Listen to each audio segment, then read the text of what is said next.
remember the exact moment everything changed, not because there was some dramatic scene or explosive confrontation, but because of how ordinary it felt. It was a Tuesday morning, light filtering through the blinds of our open office space, coffee cups steaming on desks and the distant hum of the printer, creating a familiar backdrop to another day at Reynolds & Shaw Marketing. For 3 years, I had poured everything into this company. I started as a copywriter, then worked my way up to managing our biggest accounts. Late nights, weekends sacrificed, relationships put on hold. The usual story of ambition in New York. My latest campaign for Meridian Hotels had increased their bookings by 34% in just 2 months. The client was thrilled. The CEO had personally congratulated me, and whispers of a promotion to creative director had been circulating for weeks. "Blake, can I see you for a minute?" Marcus, my direct supervisor, poked his head around the corner of my cubicle. His voice carried that artificial casualness that immediately set off alarm bells. I followed him to the small conference room, the one with frosted glass where all the conversations nobody wanted overheard took place. Inside sat Vanessa from HR, arranging papers with meticulous precision, and Richard, the founder's son who had recently joined as VP of Operations despite having no background in marketing. "We've been reviewing the team structure," Marcus began, not quite meeting my eyes, "and we're making some changes to better align with our 5-year growth strategy." I nodded, waiting for the real conversation to begin.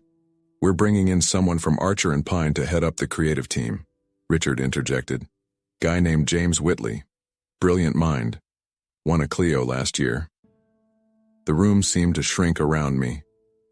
I thought, wasn't the creative director position? I couldn't even finish the sentence. "We need outside perspective," Richard continued, checking his watch.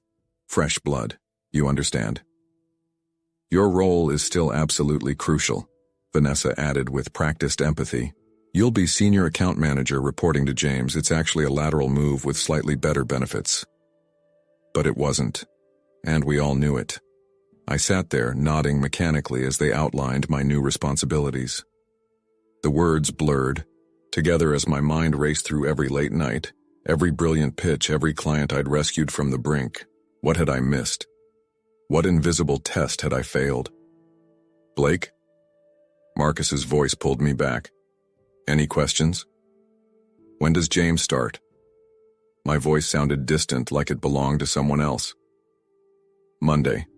We're having a welcome breakfast. You'll be instrumental in helping him transition."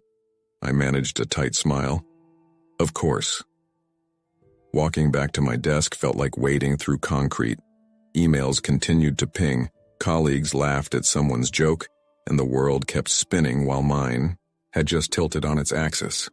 Devin, my closest work friend, caught my eye with a questioning look. I shook my head slightly. Not now. That evening I stayed late, long after everyone had left. Sitting in the dim light of my desk lamp, I scrolled through James Whitley's LinkedIn profile. Yale graduate, multiple awards, impressive career trajectory. But nothing I couldn't match. Nothing I hadn't already proven I could do.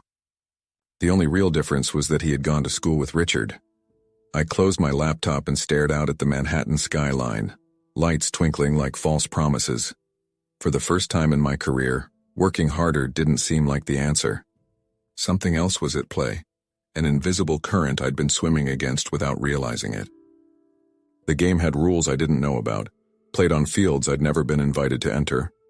My phone buzzed with a text from my sister. "How did it go? Did you get the promotion?"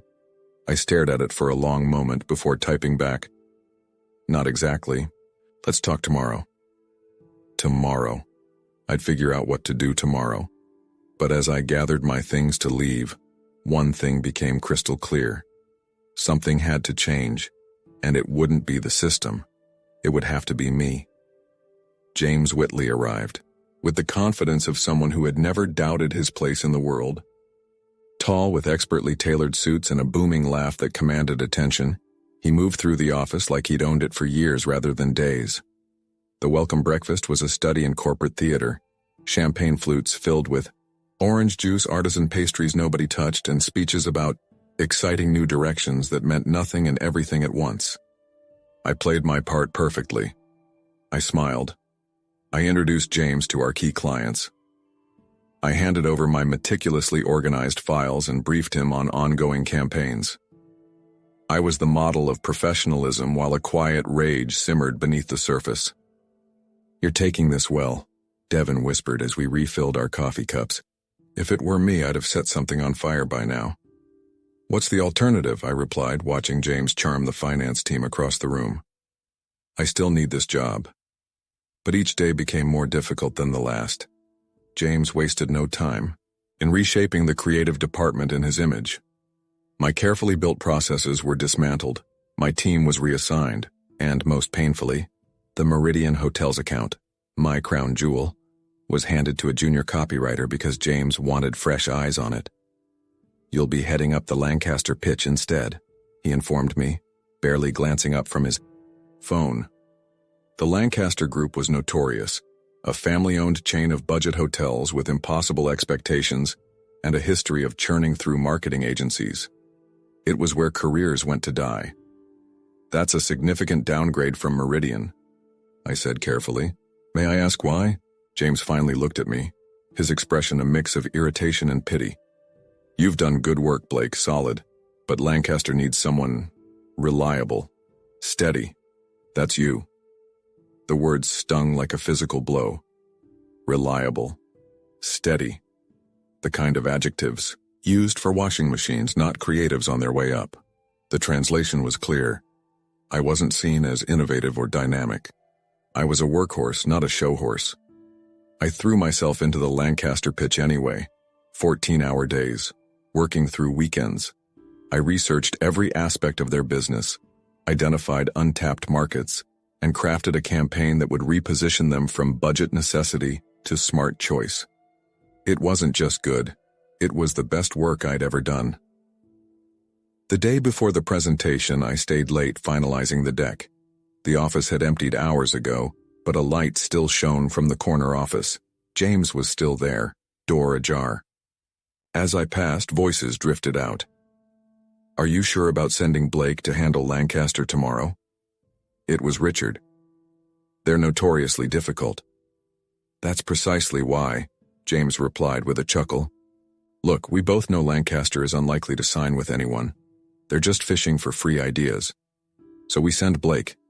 Keep our real talent focused on winnable accounts.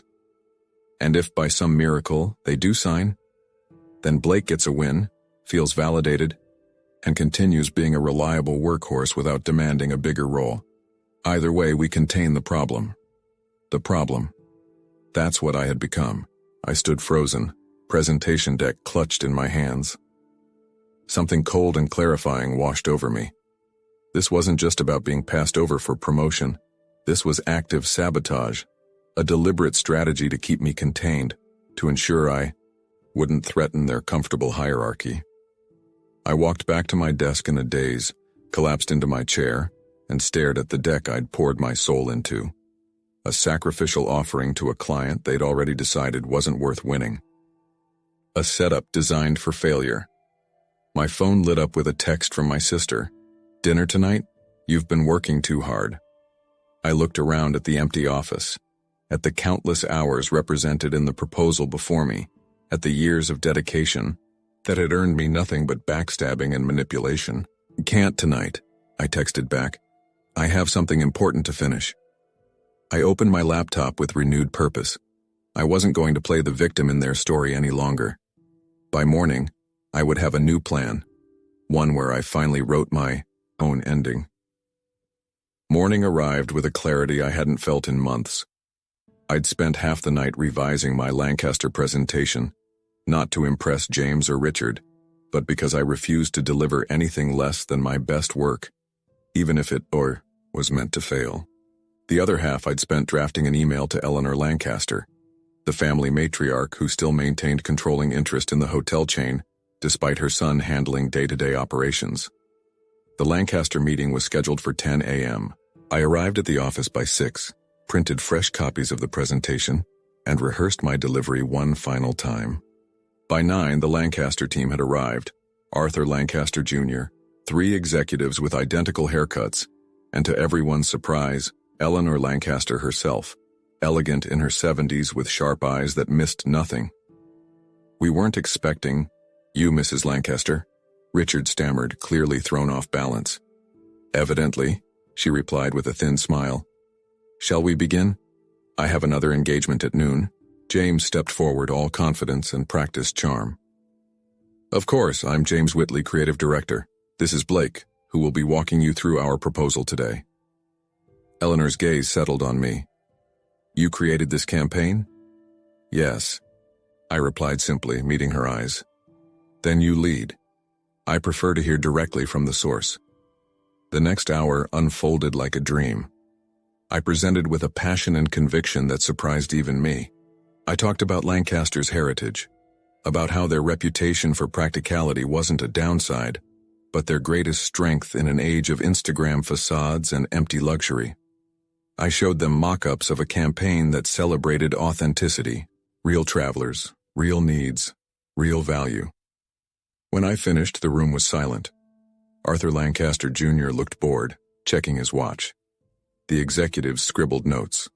But Eleanor watched me with an intensity that was almost unnerving.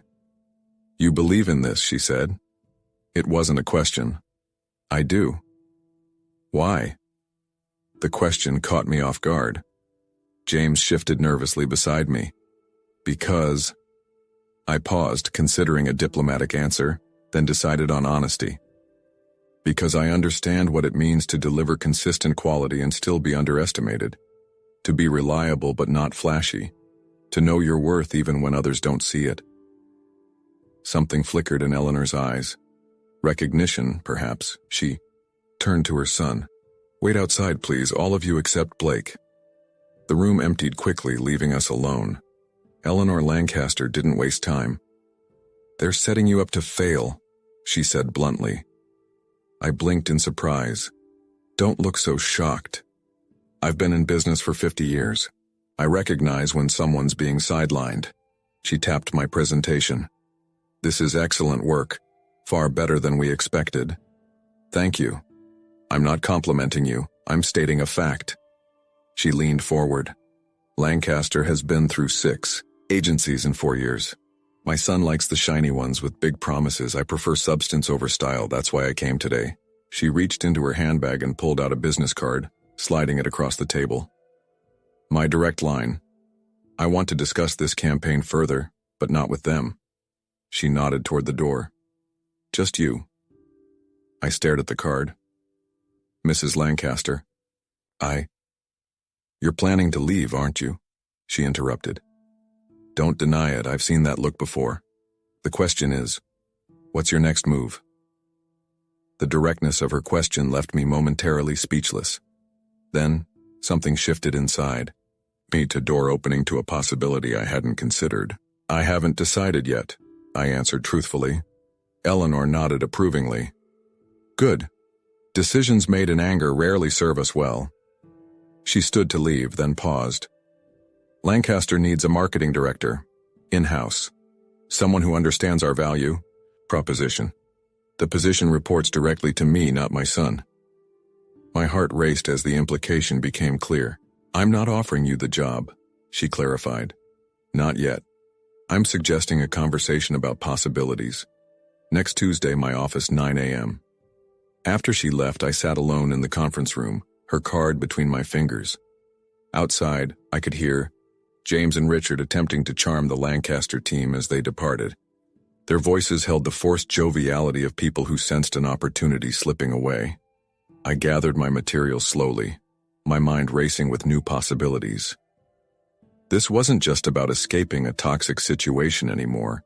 It was about finding somewhere my talents would be genuinely valued. When I finally emerged, James caught my eye from across the lobby. His expression asked the question before he could. "What happened in there?" I smiled, a real smile for the first time in weeks, and walked past him without a word. My silence would tell him everything and nothing at all. That night, I met my sister for the dinner I'd previously canceled. "You seem different," she observed over appetizers. "What changed?"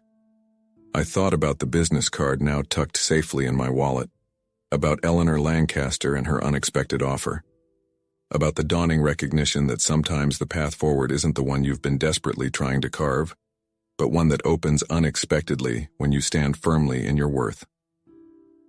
Let's just say, I replied, raising my glass in a small toast, I finally met someone who sees me clearly.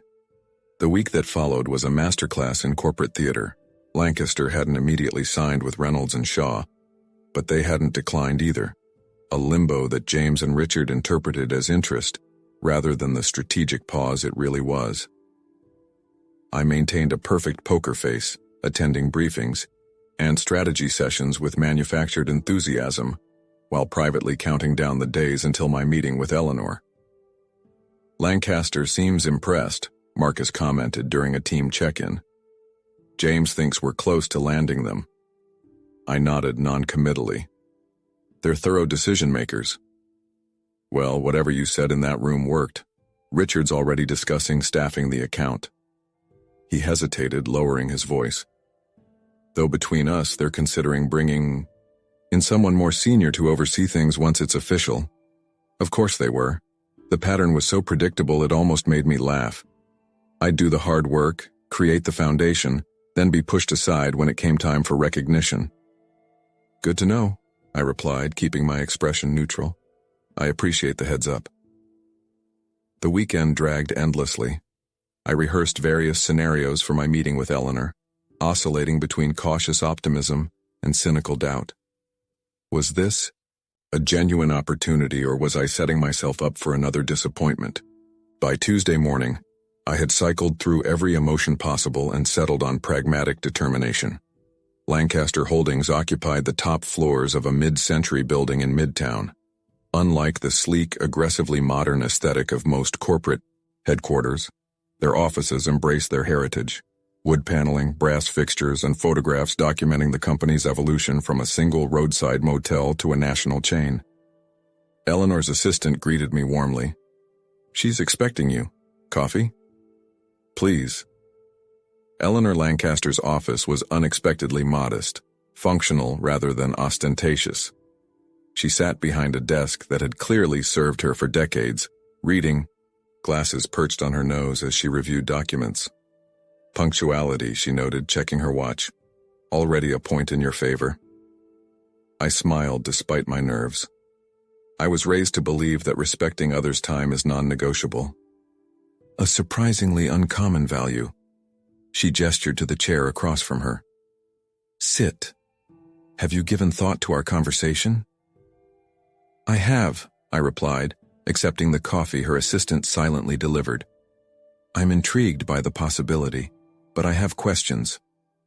As you should, ask them. Over the next hour, we engaged in the most direct professional conversation of my career. No corporate doublespeak, no vague promises. Eleanor outlined the challenges Lancaster faced: an aging customer base, increasing competition from boutique, hotels, and internal resistance to necessary modernization. I shared my honest assessment of their market position and the campaign I'd develop with full creative control. You speak freely, she observed. Many find that impossible in my presence. With respect, Mrs. Lancaster, I've recently discovered the cost of not speaking freely. It's too high. She studied me with those penetrating eyes. The position pays 30% more than your current salary, full benefits, relocation assistance, to our headquarters in Chicago if needed.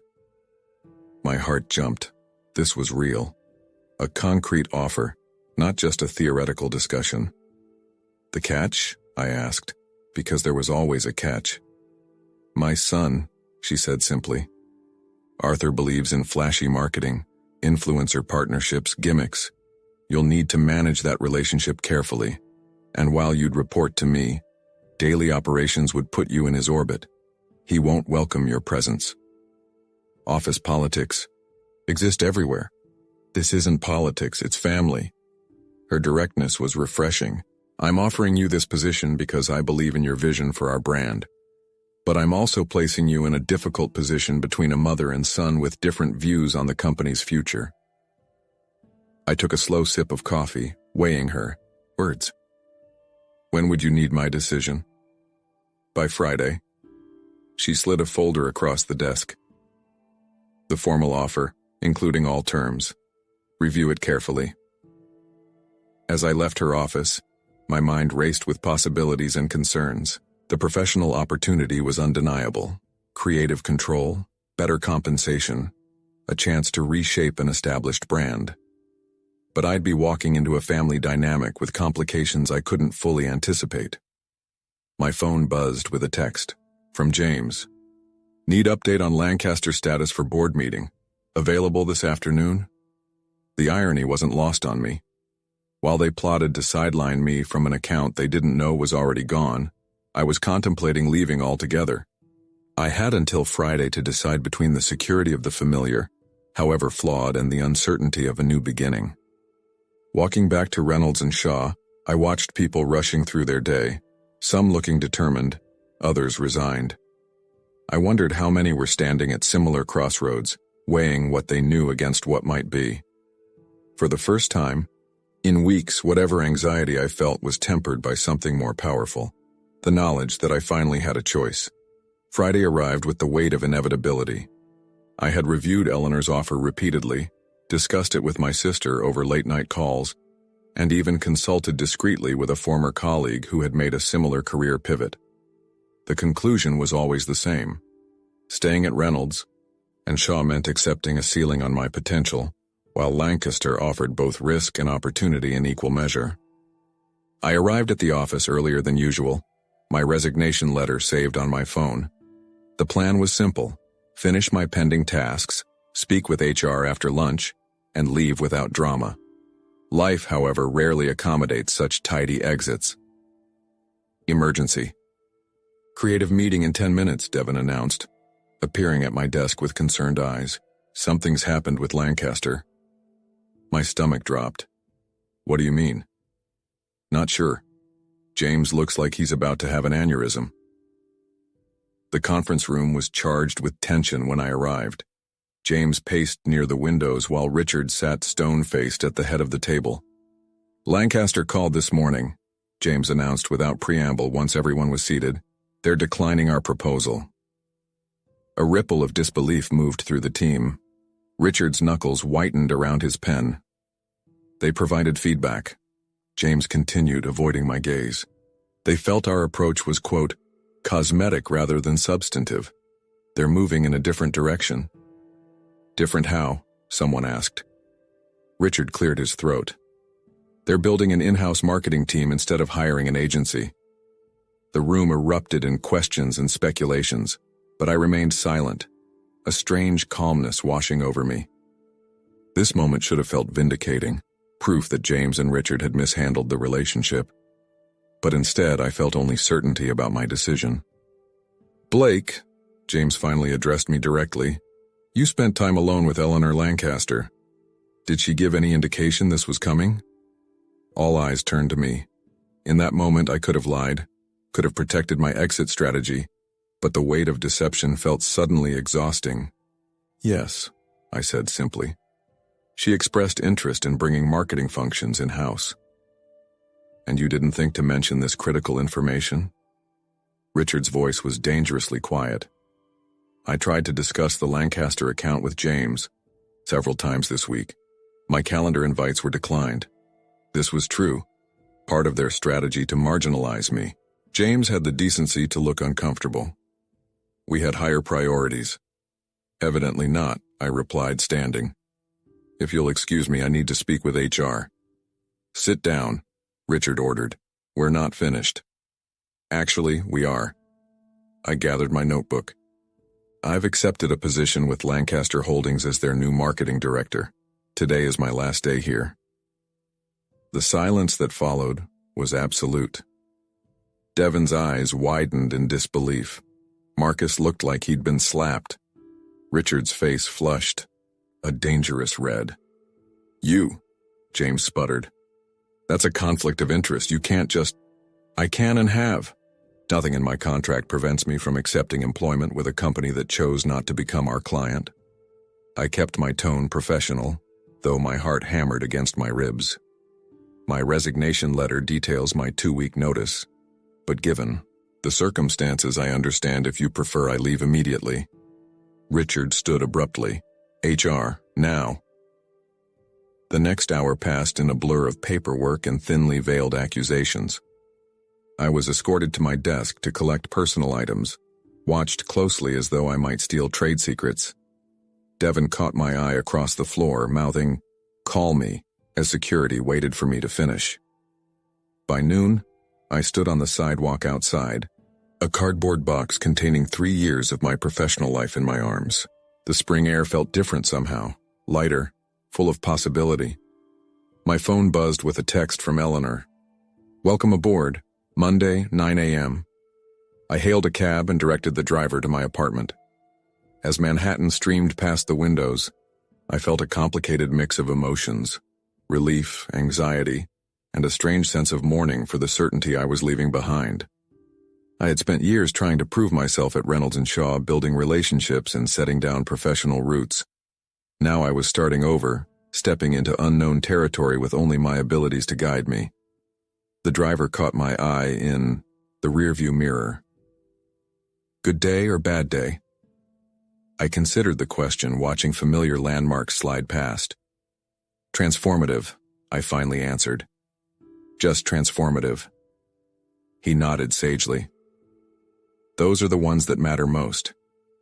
At home, I placed the box on my kitchen counter and began sorting through its contents. Awards for campaigns that had succeeded despite lacking support. Photos of team celebrations where my contributions had gone unacknowledged. Notebooks, filled with ideas that had been dismissed as too risky or not on brand. I created 2 piles, one for keeping, one for discarding. The discarded pile grew larger by the minute, not just physical items but the weight of expectations and disappointments I had carried for too long. By evening, all that remained was a single framed quote that Devon had given me after our first successful project together. "Your value doesn't decrease based on someone's inability to see your worth." I placed it carefully in my bag for my new office. Monday would arrive with its own challenges, its own politics, its own opportunities to be underestimated. But this time, I wouldn't be fighting for recognition. I would be expected to lead, a prospect both terrifying and exhilarating. My phone rang, Devon calling as promised. I hesitated, then let it go to voicemail. Tonight was for reflection, for closing one chapter before beginning another. Whatever gossip and speculation were circulating at Reynolds & Shaw no longer concerned me. For the first time in years, I was moving forward instead of merely trying to hold my ground. Chicago welcomed me with biting winds and steely skies when I arrived the following month. The transition had been swift. 2 weeks to pack up my New York apartment, arrange temporary housing, and prepare for a role that would test everything I thought I knew about my capabilities. Eleanor had been generous with the relocation package, but clear about expectations, immediate results, no honeymoon period. Lancaster's headquarters occupied a building that reflected its identity. Sturdy, unpretentious, built to last. My office, previously belonging to a retiring executive, offered views of Lake Michigan that turned from steel blue to burnished gold as the sun tracked across the sky. The space felt too large, too significant for someone who had spent years fighting for a voice in cramped meeting rooms. "Too intimidating?" Eleanor asked during our first morning check-in, noticing my gaze drifting to the expansive windows. "Adjusting," I replied honestly. "It's a long way from a shared cubicle." "The space isn't what matters," she said, placing a thick folder on my desk. "This is the marketing budget for the next fiscal year. Arthur has ideas about how it should be spent. So do I. Your first task is to develop a plan that acknowledges both perspectives while charting your own course." The subtext was clear. Navigate the mother-son dynamic without becoming collateral damage. I nodded, accepting the challenge without comment. Arthur Lancaster Jr. didn't wait long to establish the tone of our relationship. He appeared in my doorway that same afternoon, all forced smiles and calculating eyes. "Mother's new protégé," he observed, making the title sound vaguely insulting. "I hope New York prepared you for how we do things in the real world." I'm looking forward to learning the Lancaster way, I replied diplomatically, starting with understanding chain of command. He leaned against the doorframe. My mother may have hired you, but day to day you'll be working with my team. We have systems in place, processes that work. Systems that had led to 6 marketing agencies in 4 years and declining market share, according to the reports I'd reviewed. But I kept that observation to myself. I appreciate the guidance, I said instead. I'd love to schedule time to understand your vision for the brand. He seemed momentarily disarmed by my lack of resistance. Thursday, my office. And then he was gone, leaving behind the faint impression of expensive cologne and wounded pride. The weeks that followed established a pattern. Mornings with Eleanor, discussing strategy and long-term positioning. Afternoons navigating Arthur's territorial defensiveness and the wary curiosity of a team accustomed to leadership changes. Evenings alone in my temporary apartment, questioning whether I had made the right choice, or simply exchanged one political minefield for another. My first real test came during the quarterly planning meeting. Arthur unveiled his proposal for the summer campaign: celebrity endorsements, giveaways, flash sales. Essentially the same approach that had yielded diminishing returns for years. Questions? He concluded, looking around the table with the confidence of someone unused to being challenged. Silence greeted him. Eleanor watched me from the corner of my eye, her expression unreadable. I have concerns, I said carefully. Heads turned, surprise evident on faces unaccustomed to dissent. We've seen this approach before, and the metrics suggest diminishing effectiveness. What if we tried something different? Different how? Arthur's tone was dismissive, but I detected a flicker of uncertainty. I presented the alternative I had prepared, a campaign built around authentic guest experiences, emphasizing Lancaster's reliability and value rather than trying to manufacture artificial excitement. I showed examples, projected numbers, and outlined implementation steps. When I finished, the room remained silent, tension crackling like static electricity. Eleanor nodded almost imperceptibly. Arthur stared at me, his expression hardening. Interesting theory, he finally said. But this isn't a classroom exercise. We need proven approaches, not experiments. With respect, I countered, what we've been doing is no longer proving effective. The definition of insanity is— I know the definition of insanity, he snapped. What I don't know is why I should trust the judgment of someone who's been here less than a month over my 10 years of experience with our customer base. The moment stretched taut, a decision point. I could retreat, preserve peace, and try again another day. Or I could stand my ground, risking this new beginning before it had truly started. I met his gaze steadily. Because sometimes fresh eyes see what familiarity obscures. Eleanor cleared her throat. Let's proceed with both approaches. Her tone brooked no argument. Small-scale tests of each measured against clear metrics. Data will determine which we scale. Arthur's jaw clenched, but he nodded stiffly. The meeting concluded shortly after, people dispersing with sideways glances and whispered comments. As I gathered my materials, Eleanor lingered. That was a risk, she observed once we were alone. Was it the wrong one? No.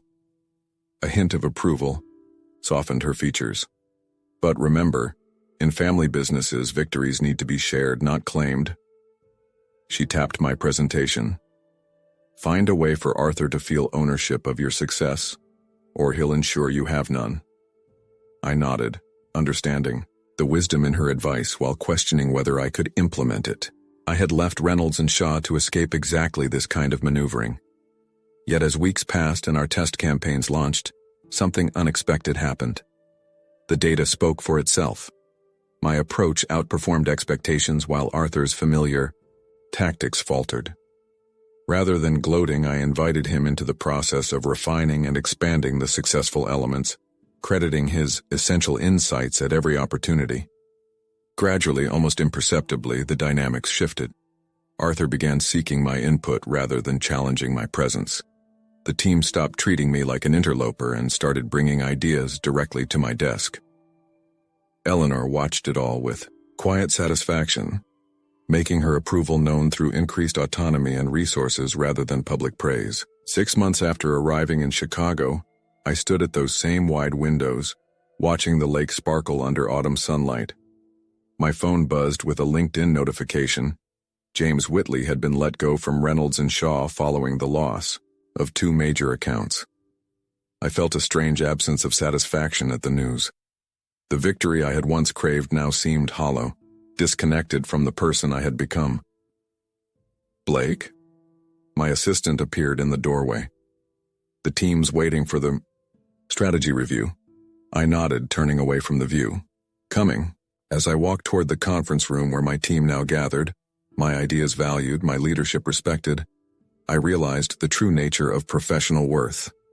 It wasn't about winning or losing, being chosen or overlooked.